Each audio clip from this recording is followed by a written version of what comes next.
Good morning.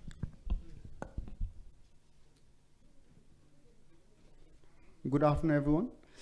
Thank you, 𝗡𝗢𝗡 and Mr. Chair, for this very important opportunity. I think let's begin with the idea that this very gathering is important because we are celebrating the culture of dialogue, because we can talk about our differences with dignity. But at the same time, the concern is that when there's a warlike situation, the first casualty is truth. In some sense, I think this gathering is important because we are trying to look out for that truth, the significant aspects of understanding the Manipur question, which has become very intriguing in many sense. In Delhi, in Imphal, in many places, people have started talking about Manipur, but the struggle is still on what actually has happened in the state of Manipur. With this objective in my mind, I would like to appreciate the views as expressed by Justice 𝗡𝗢𝗡𝗓, because he has been speaking on the issue of Manipur for quite some time, particularly since his retirement. I think his views are important because his views reflect the non-partisan aspect of doing a democratic dialogue. And these probably will also help in resolving the problems that we have. Just to cut short, he actually was raising significant points on the need for disarming youths in the state of Manipur. He was also very much concerned with the violence that has been meted out against women and children. He was also worried about the state failure situation in the state of Manipur. And he also drew his attention to the historical significance in the context of Manipur violence. He also did talk about the significant presence of Manipur in the global level in terms of the culture, sports, and natural beauty. His take on Manipur question basically reflects his melancholic perception about the ongoing violence in the state of Manipur. And his views also, again, I say, that reflects a democratic desire to bring or reinstate reinstating of rule of law in the state of Manipur. He, being from a legal background, seems to be concerned more with ensuring the read of the state, in his words, acting boots on the ground. His ideas also can be used as a very important reference point for understanding what are the invisible hands that have actually worked in fueling Manipur violence. Though he did not define what he meant by invisible hands, but at the same time he did not fail to say that these invisible hands are not so invisible in real sense. I think he has a very good sense of what has actually happened and what are the invisible hands that has actually caused and fueled the violence in the state of Manipur. I think he is talking about the drug lords. I'm sure he's talking about the militants who are actually going far beyond the established norms of conducting any situation of conflict or any situation of movement. He is also hinting to the question of what has to be done. And he says that there is a basic problem in the approach of the mainland Indians because they have completely failed to understand and comprehend the problems in Manipur. He uses this word, comprehending. I think he is trying to say that there is a lot of misperception about the region, and there is an apathy towards the region and the politics. And I think this is true to a very, very great extent because we have always lived in a situation of exception. If we talk about the kind of laws that has been implemented in the state of Manipur particularly, and the kind of division of people on ethnic lines, and the kind of ethnic laws that you have had in the state of Manipur for the last so many years, something about 70 years, I think this is completely exceptional, and it has not happened in any other state of the country. Therefore, I think his idea and call for the mainland Indians to understand and comprehend the questions of Manipur is very, very important. On the other side, he also talks about, identifying the root cause of the problem. He pays significant attention to the economic factors. By economic factors, he hints to the question of demand for ST. He sees that there are significant size of population in the valley who wishes to become ST. He also talks about land imbalance between the hill and the valley. I'm sure he has a very good legal background and he understands the legal nuances of the problem, particularly when it comes to the question of ST or even land asymmetry. I call it land asymmetry.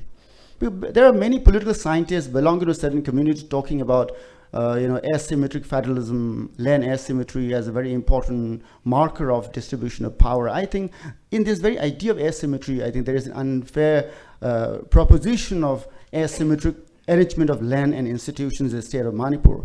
And he rightly talked about these points by saying that there is an unfair distribution of land between the so-called hill and the valley. He also mentions that there is 10% of the valley in which there are a lot of people, which is about 60% of the population being hosted here. And people, particularly from the valley, do not have the right to possess and own land in the hill areas of the state. I think he emphasizes on this point, and that is a very, very important point to start with, how to understand the problems in the state of Manipur in terms of identity and ethnicity. One more important thing that he talks about, and we must appreciate, is about his idea of inequity. I think when he talks about inequity, he talks beyond the lenses of ethnicity and identity. He talks in terms of a general concern for empowering and development of the state of Manipur beyond your ethnic predilections. And I think he's very right to say that there are questions of development, may it be in the valley or in the hills. In his word, I think he talks about the shrinking land question in the valley.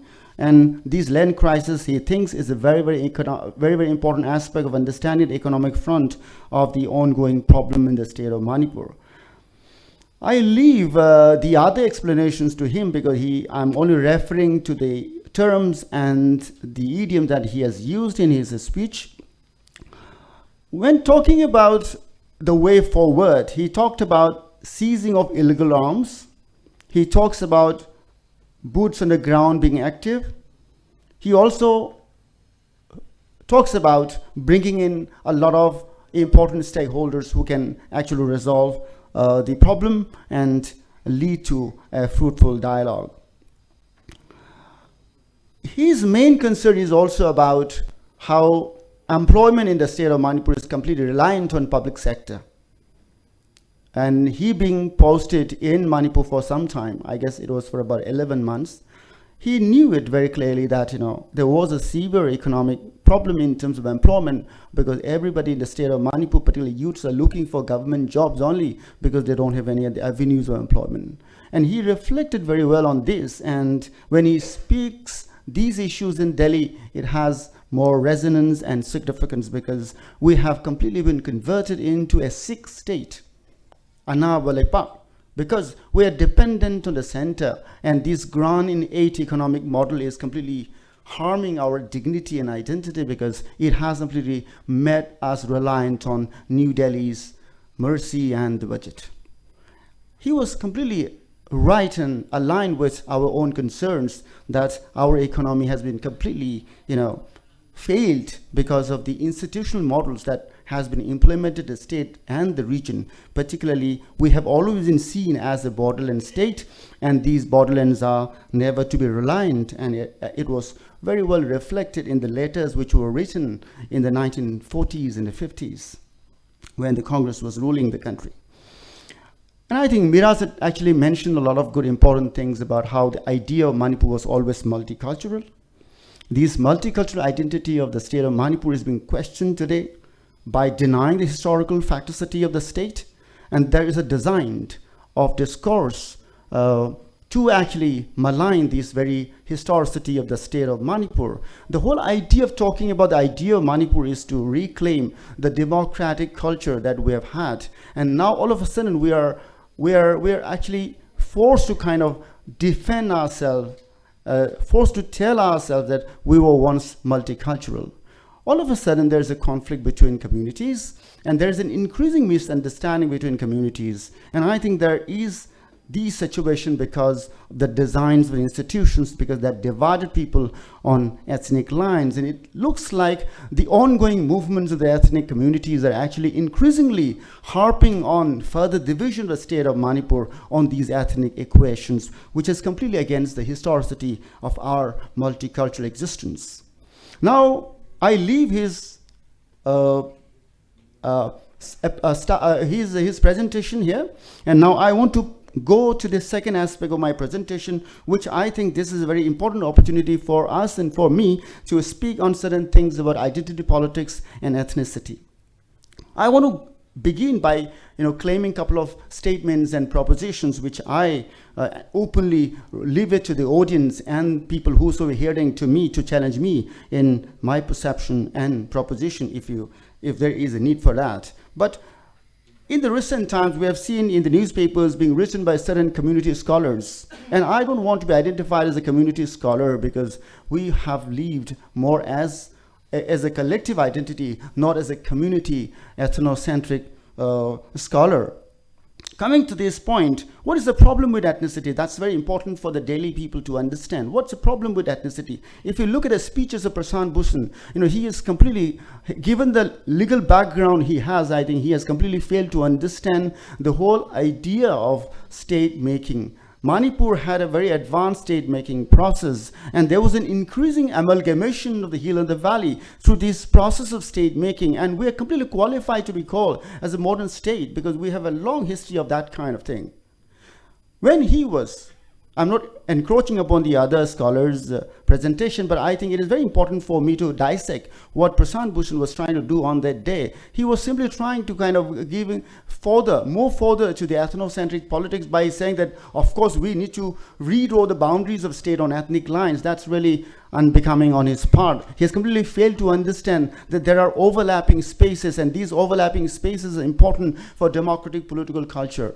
And he is giving further to these ethnocentric communal forces who are trying to, snatch away these overlapping spaces and resurrect new ethnic states. This is completely not acceptable to the very idea of democratic culture that we have lived through. Coming back to the other point, one basic problem that I see with the community scholars is that they are completely designing a discourse of generic identity.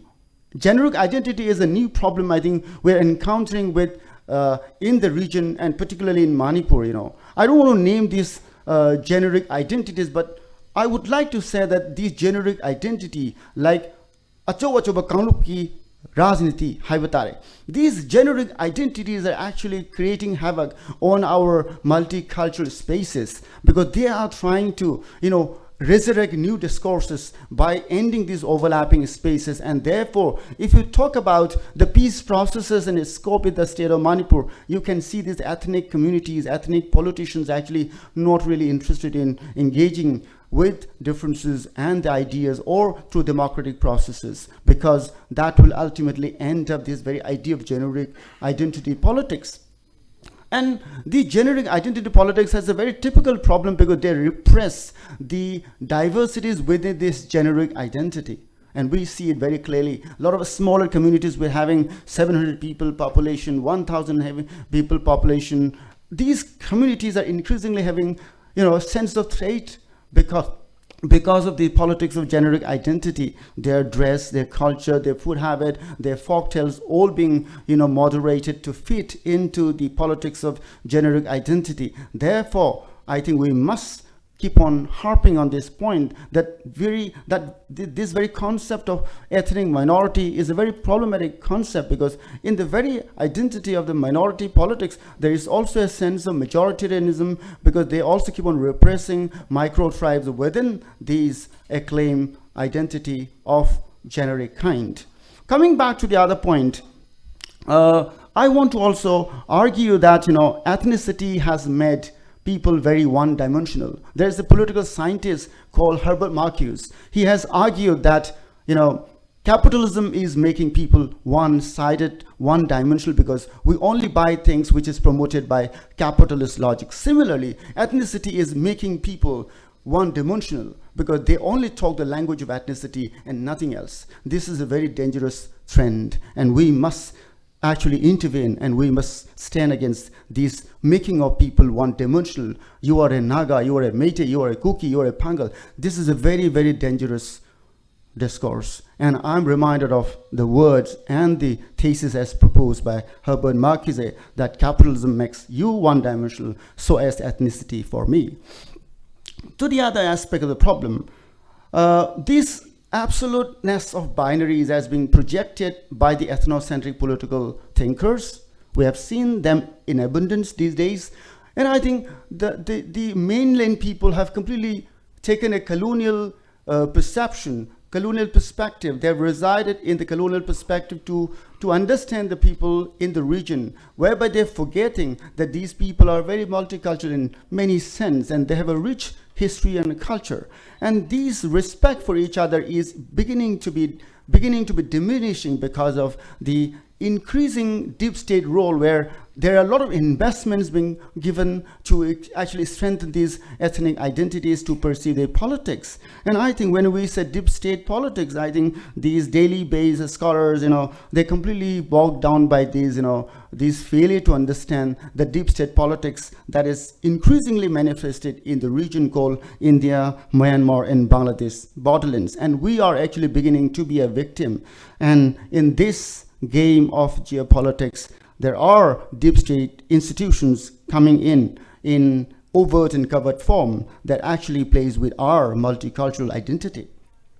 Towards the end of my presentation, I have been of the view that Manipur state is very unique, very distinctive, and it is very, very different from any other state of the country. That has to be repeatedly told in order to protect our multicultural identity. And I have reasons to argue, and I'm sure daily-based scholars and the advocates will listen to our views and have a rethink that Manipur, of course, is a different state. 6th schedule, for instance, was not meant for Manipur state. Even if you desire, there is a history to that. This state was not to be included within the parameters of 6th schedule. Coming back to the Article 3, which I have been arguing recently, I'm of the view, if you read Article 1 of the Indian Constitution, it says India, that is Bharat, is a union of states, which means India is not a federating state, which means the units will not have any right to secede or to get freedom, because all the units of the Indian Union were becoming part of India through the process of what you had in the Constituent Assembly. And there was no agreement, there was no covenant, there was no treaty signed between the Indian states and the Union of India. Thereby, the Article 3 of the Indian Constitution provides with the provision that the Union government, the Union Parliament, with an ordinary legislation can alter, change, or rename the boundaries of existing states. Now my point is, Manipur state is different. Manipur state, at several stages of its existence in the history, had signed treaty relations, had signed treaty agreements with the Indian Union. First. Second, Manipur state was not fully represented in the Constituent Assembly, through which the present constitution was written. Number two. Number three, even after the independence of India, even after the independence of Manipur in August 1947, Manipur state was met to sign, I repeat, met to sign the merger agreement in 1949. Given these backgrounds, we are a very, very different state, and it continues to be an entity. This entity has a different history, different trajectory. It has a different constitutional background. Therefore, Article 3, which provides the Union Parliament to alter or change name boundaries of a state, should not be applicable to the Manipur state, given the history and the legal and philosophical background of Article 1, because Manipur state had undergone through different treaty, covenant relationship with the Indian state, you like it or not. Now, these are the legal aspects to which we can rely on, and and try to argue that Manipur, of course, is to be treated differently. And therefore, the integrity of Manipur is not merely its territory, its culture, its overlapping cultural spaces, and its multicultural population is to be respected. I'm sure the imposition of president's rule, as in the words of Justice Midul, would bring peace and stability in the state of Manipur. But mind you, Manipur state is also the only state in India which has seen maximum number of president's rule. Now, what has happened to the state of Manipur even after having witnessed 11 president's rule? We continue to be unstable. We continue to be in turmoils. We are increasingly trapped in ethnic conflicts. Now, this is the time for us to question that the small states in India are increasingly facing instability because the bigger parties, the nationalist parties, are actually not working in sync with the interests of the small states. And therefore, small states continue to raise this question, particularly in the border states like Manipur, where your integrity, your historicity is being questioned over and over again. Therefore, in my conclusion, I want to say that this politics of generic identity must be debunked. The overlapping cultural spaces of Manipur state be protected. The unfair binaries which is being projected as absolute must be rejected. And we have enough historical, cultural, and legal parameters through which we can preserve our multicultural state called Manipur. Thank you very much. Thank you, Dr. Noni. Now we'll hear from Dr. Maliam Ningtauza. He's a very renowned historian.